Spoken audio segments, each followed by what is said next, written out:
happy about that. That's right. That's right. As a Rotarian, I was able to get out because I did go and shop for people who were shut-ins and things like that. So that's awesome.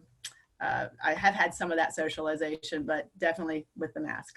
Yeah, well, that's great contribution, Angie. Drew, I think you had something to contribute. Yeah, I don't get out much either. I go out to pick up groceries and that's about it. I'm fortunate that I'm married and my wife and I have time to spend together. But what I found is I have some friends that are not married that are living alone.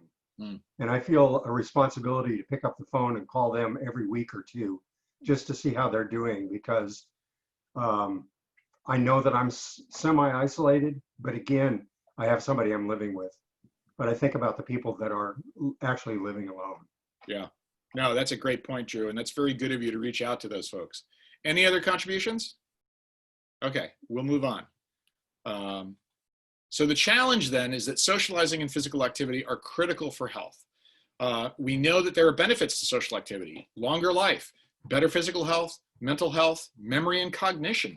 All of these things tie around. I mean, you already mentioned there about mental health, right? And potentially leading to that one elderly woman's passing, right? That lack of social activity could seriously have impacted all of these factors for her. And the key point is, all of us get impacted by this. It's not unique to folks who live in nursing homes. It may be most severe there because of the severity of the situation. But for all of us, we need to talk to each other. We need to hear and be heard by each other. The benefits of physical activity also tie into this. If you are physically active, you will improve your mental health and lower your stress. I'll be very vulnerable here and share a moment from my life. When my dad became ill with terminal cancer about a decade ago, it was extremely stressful. He was nearby, which was good, and I was able to go with him to his appointments and be a champion for him in the health system. But that was extremely stressful for me. I had a full-time job, I had young kids, and I had a very ill father, and then not long after that, my mom got very ill. It was extremely stressful for me. And one of the things that I found really helped was my church family, my family, being with friends, getting out and exercising almost every single day, getting that exercise to help me really, feel like I was working off some of that nervous energy.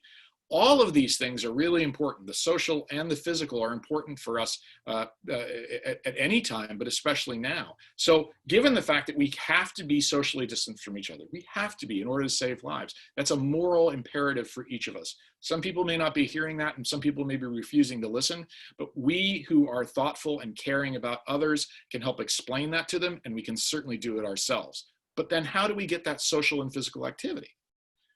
New ways to socialize. Emails, phone calls, video chats, online social networks, amazing, incredibly entertaining webinars like this.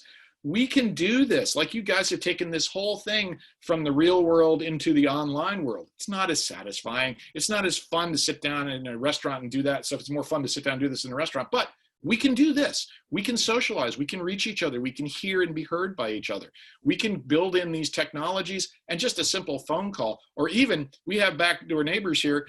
We walk out towards their fence. They stand at their fence. We stand on this side a few feet away, about 8 feet away, because there's a little gully there.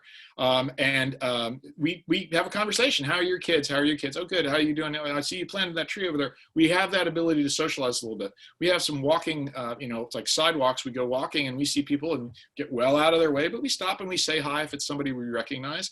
And we socialize in these new sort of distanced socialization ways. And especially outside is a great way to socialize. 8-10 feet apart outside is a relatively safe way to socialize. So I'll ask you all, what other ideas do you have? What other things have you guys been doing? Anybody wants to jump in, please do. I was going to say, to your talking to your neighbor, you're like Tim the Toolman's neighbor. Yeah. Over the right. Right. So some other ways, like for us, we love to go cycling. And so we go cycling on the trails, and, occasionally we'll have opportunity to talk to other people when we're out like that. But what leads us after that is to go, to some place where they have live music and just sit and listen to live music. And, sometimes we have people that we meet or what have you, but otherwise it's, it's just being able to get out, like you said, to exercise and get refreshed. Yeah. In fact, I've found when I'm out like biking, like especially when I'm walking and I see someone, you know, that I don't really know in the neighborhood, and I make some kind of friendly comment, and they seem really happy to say hi and talk. Yeah. It's an opportunity to talk to somebody that, you know, you may have seen around, but you've never really talked to, and you're at a safe distance, you're outdoors. And so that's a great idea. Good input, Angie. Anybody else? Can I share something real quick? Please do, John. And I apologize. It looked like instead of touching mute, I turned off your sound, so y'all were yelling at me. I couldn't hear you, and then you could hear me. So I apologize, Kimball. I didn't mean to disrupt your meeting. And but I did want to share something last night. I started a scout group back in March. And so we do a little, what they call in Scouts, a Cracker Barrel. So after the event, after about 9:30 or 10, everybody doesn't have to do anything. They have crackers and cheese and coffee and everything. And it's just been always years of scouting. You end up seeing people you haven't seen like for decades. So we've set up a digital one, right? That's a great idea. And suddenly we're getting people in from Alaska and Northwest yesterday. And you know, like the guy's talking about the smog affecting his wife. Wow. Because of the fires all the way in California. So number one, it's been first great just because of what you're saying, socialization. But then at the end, one guy said, I need to have a meeting with everybody. And he shared that another scouter that he had gotten hold of, you know, had passed away. And he just said that this group helped him remember those people because he had been in touch with them, because our group gets people together that haven't been along, and he had been calling him, and he had just passed away.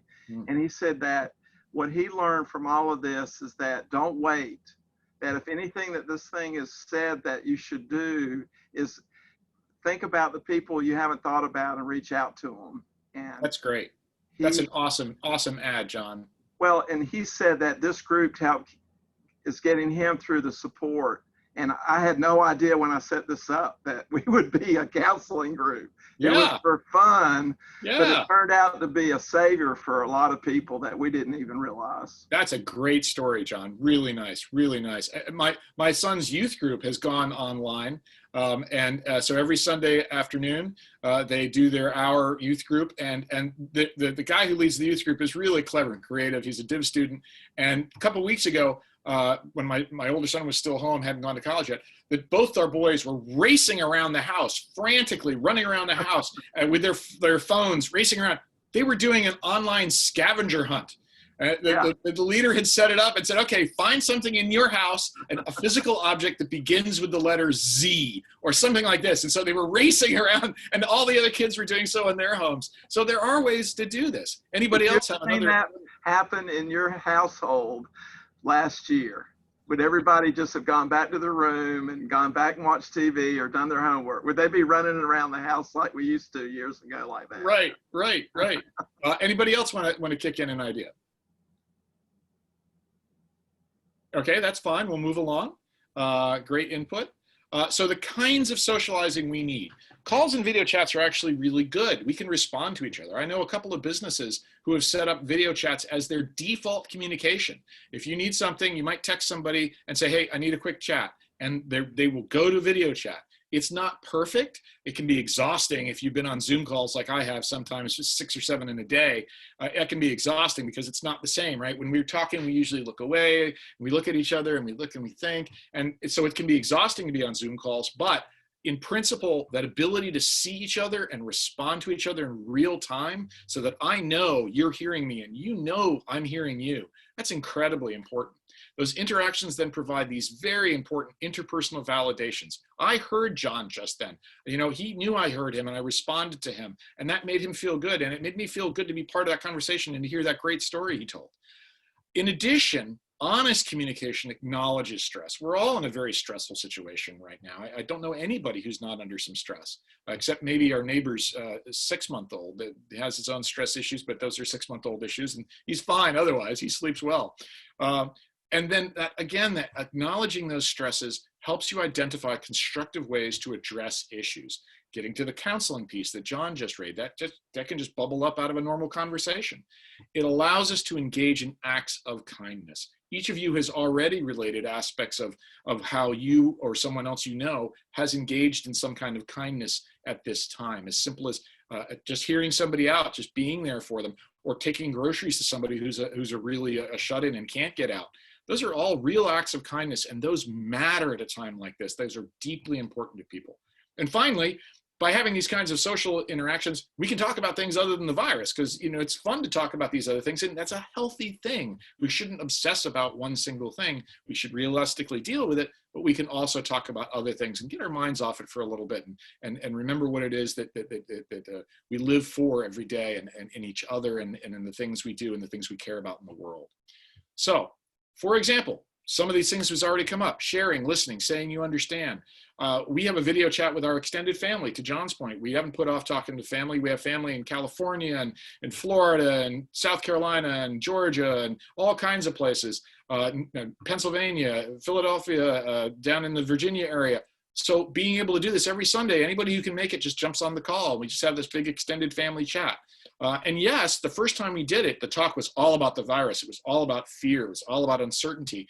But the funny thing happened was, after about 15 minutes of that, people started bringing up old stories and old family tales. And then the conversations just really bubbled up. And all of a sudden, people were laughing and chatting about things. It was a tremendously healthy thing for us to reestablish those connections and to revel in those connections and memories together. And I've actually done video chats with beers with a friend. I've called up a friend and said, hey, we need to talk. We haven't had a beer. Normally we'd go down to the local bar and have a beer once a month and just catch up. And you can do that sitting at home, and you can have a conversation, and you can say, well, what are you drinking? Oh, well, I'm drinking. Oh, hey, that's a good idea. These are perfectly fine things to do. Not as nice as being in a pub, not the same atmosphere. You don't see random people who are, tattooed to the nines or whatever. Not quite as fun as a pub, but it's a really good thing. Again, having that time to talk to each other. So, getting back to the physical thing, we got to get on up. We can't just sit in our chairs all day. We got to move. All right. Sitting to do your work is understandable, but you got to move around. You've got some space. You can use it to exercise. My wife has these interesting stretching bands that she does she has some neck issues. And so she has these interesting stretching exercises she can do just with these, big colored bands to exercise. And then we like to bike, and we like to go out and walk. Getting that change of pace, getting that sense of accomplishment, burning off some of that nervous energy, and helping you sleep better at night is a great thing. And it's a really, really healthy thing for us all. Boosts your immune system as well. That exercise and that sleep, it's going to make you healthier and be able to be more able to fight off any potential infections that you may run into. And I want to ask you now, how are you getting on up? How can you get exercise? How are you exercising? Anybody want to jump in? Jeff and I started walking 4 miles a day during the week, and on the weekend do 7 or 8 miles. 7 or 8 miles in a single go? Oh, yeah. Wow, that's intense. It's that's fun. Great. That is awesome. Do you do it in your neighborhood, or do you go to a trail somewhere? Well, no, we actually go down and we walk all different kinds of ways around Fuquay. I find all the fun things in Fuquay. So you put the fun in Fuquay. All right. All right. And she We've got a merit about it. badge for Awesome. you, Kimball, and your husband now. You've now earned hiking merit badge in Fuquay. Yay! That's awesome. That's awesome. Great, Kimball. That's wonderful. Anybody else? We go cycling, as I mentioned, every weekend, and I try to cycle during the week in our neighborhood. We have a small neighborhood, so it's like several laps. But and then I went walking with a friend of mine on Sunday on the trails as well with her dog. And otherwise, it's just being able just to take that breath and get grounded. Getting your feet on the ground. Yeah. Outside. So that's awesome. That's really great. Anybody else? Well, go ahead, Drew.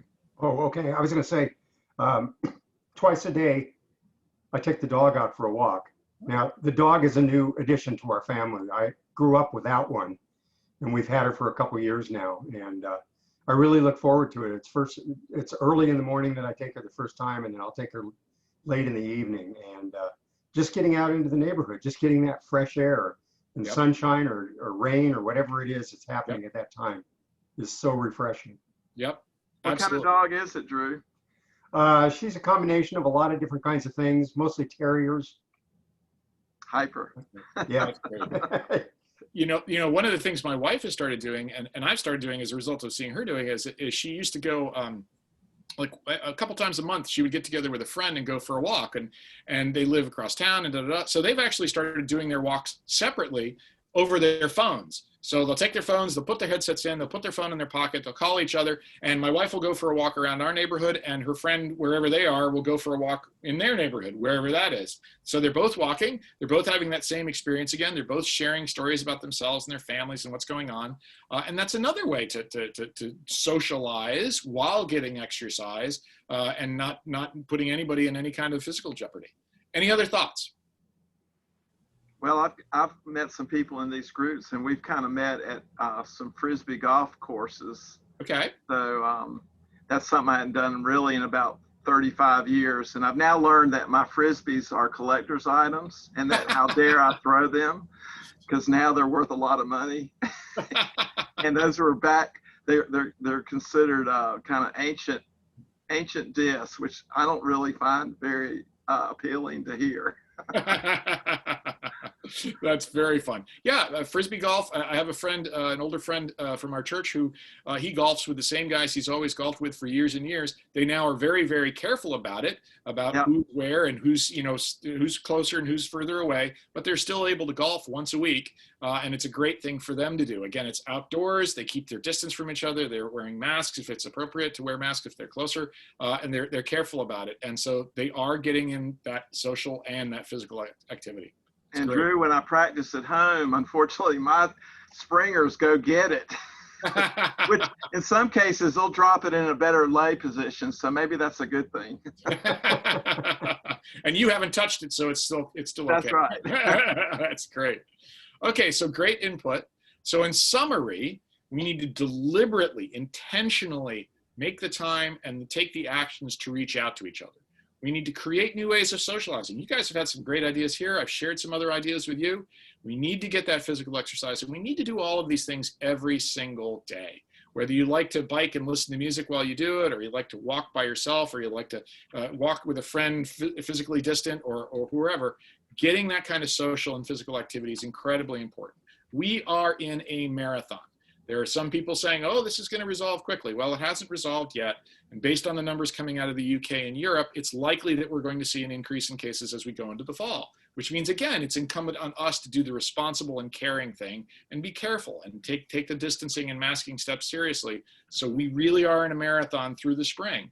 And the best way to get through a marathon, as every runner knows, is pace yourself. I never ran a marathon. I ran 5Ks, I ran 10Ks, did distance biking. But if you blow it all in the first 15 minutes, you're not going to be able to really finish that race. You've got to pace yourself. You've got to take care of yourself in order to endure, survive, and thrive. And you can do it. We can each do this, being responsible for others and being good to ourselves as well. So, blinding flash of the obvious time, guys. We're going to go around the horn here. I'd like each of you to weigh in with something that you were going to start or stop doing based on what you've heard in this talk or that this talk has made you think of. John, I see your happy smiling face right there. Go right ahead. Why don't you start us off? Well, I start out like y'all doing more Zoom one-to-ones, but I'd like to organize more workshops and things where we get more people involved and make that more of a goal than just one-to-ones. I mean, one-to-ones are great. We need them, but it's even better when you're collaborating as a group. And that's what I thrive on. I didn't know I did at the time, but I do now. Cool. That's great. That's wonderful. Angie, I see you there. Go ahead. Yeah, so I think for me, it's that aha moment that, hey, I've been doing these Zoom meetings. I've been doing all this business networking with people that I'm getting to know. I need to start doing it with my family. I haven't done it really with my family. So I'm like, why haven't I done that? The only drawback is walking. I'm not going to see them physically, most of the only drawback is you may have to help the oldest relatives get on to the meetings every week. Yeah, there's some I won't be able to do it. Yeah, I know that. But that's the aha moment. That's a great aha for you, Angie. Awesome. Kimball. Well, I when this first started, I've been using Zoom for many years since it first came out, but I started doing them with my family because I've got a son in American Samoa and I've got a dad who's 85 that, we're being very careful. We just don't see him much. And I realized that that is something that we have stopped doing on a regular basis. So actually, as you were talking, I sent out a text to get everybody online to do one this Sunday. So I've taken my blinding flash of the obvious and I put it in motion.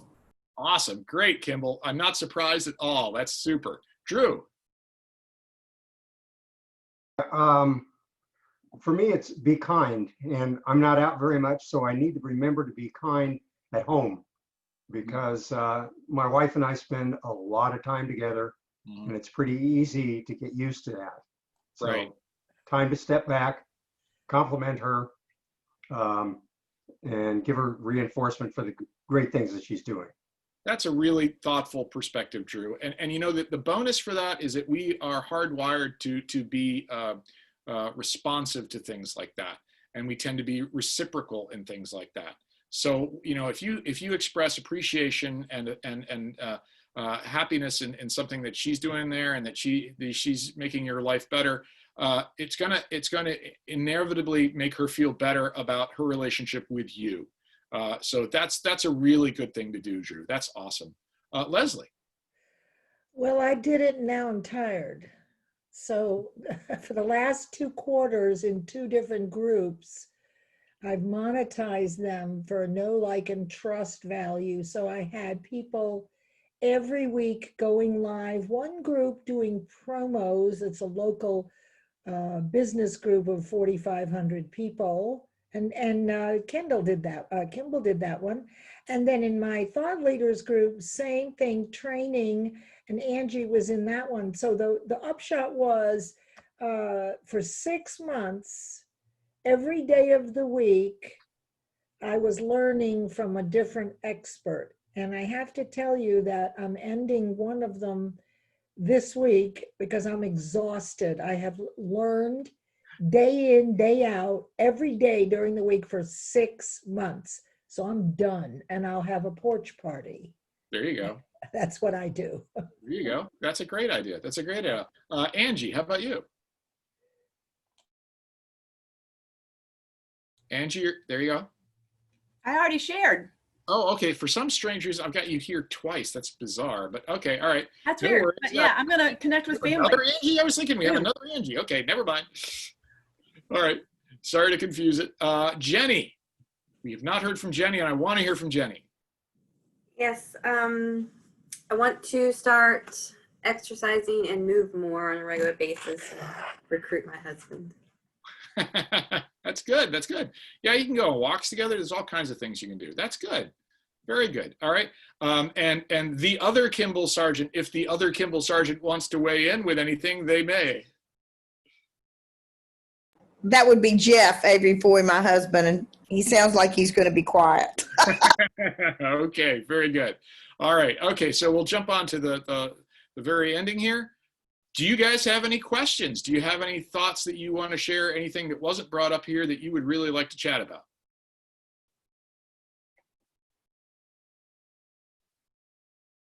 Tell us again what you do. Say what? Tell us again what you do. So we do management consulting with groups, with teams, with companies. We're basically working with companies. However, in that context, I've coached a number of executives. So you could say I work with individuals within those companies. And again, what we are there to do is help to promote authentic leadership and high-performing teams across the board in terms of size of company, across the board in terms of industry. And so it's really helping to facilitate teams to do the best work they can. And we do that, as I say, with individualized coaching. We do it with workshops for groups. We develop methods within companies where we're actually working with our largest client to date now to help them create a recognition program that will sustain their people through a significant change, as we're all going through, and will help them basically realize the culture that they want to realize as a cutting edge industrial company. So any space is there. If you know of individuals or groups that could use our help. We've also worked with nonprofits, and we've also worked with government organizations. So any group or individual that you think they're great and they want to be even better with their teams and with their leadership, or they are really struggling and they really need some help, we're happy to help any way we can. Yeah, if you would click on the message I sent you, maybe we could get a 15-minute digital coffee meeting down the road. I may have some referrals for you. Okay, that'd be wonderful. In the chat? Yep. Okay. I just wanted to add something, Ted. Please do. You and Kimball both contributed to the first volume of Thriving Beyond the Storm, which is bringing money, probably over $500 to the food bank. Volume 2 is ready to be released probably this upcoming week. And Leslie is in that. I'm trying to see who else is that. Kimball has another article in there. So that'll be coming out. So if you would support that, it would be appreciated. And just wanted to thank Kimball as well for providing this opportunity, this program, and bringing on a number of people who were contributors to the volume. Great, thanks for the input, Drew. Any other questions or comments on this? And if not, I'll turn it back over to Kimball, our fearless leader. All right. Well, I hope you enjoyed being here today. I hope you will come back next week and bring some people. I don't do the assigning of the speakers, and Wendy has not gotten that to me, but we will have an excellent speaker. It will be up on the website, and I hope you will all come back. And Ted, I really enjoyed that. I'm going to be in touch with you because I'd like to get together and do a one-on-one, like to get to know you a little bit better. And I will tell you, all of you can, all of you should take the chat and download it to your computer so that you can get back in touch with people, because the magic in business is networking and meeting other people and seeing how you can help them, because when you help someone else grow their business, it sends some amazing energy back to you. So everyone have a good week, and I look forward to seeing you next week. Bye-bye. Awesome. Bye-bye.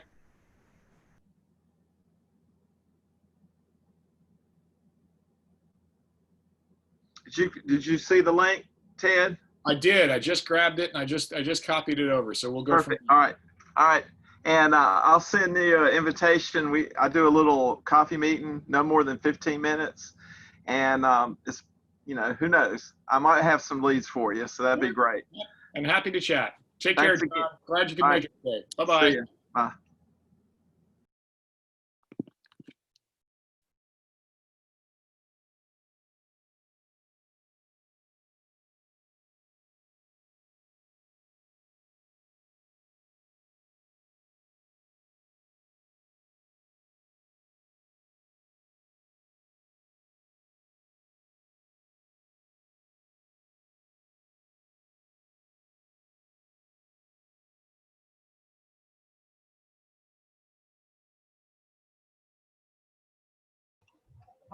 What's his name canceled his thing, so I'm gonna talk to Wendy in 15 minutes about changing up. I have her cancel that 6 o'clock line down. That's gonna be permanently gone. Hold on one second. Usually the chat pops down.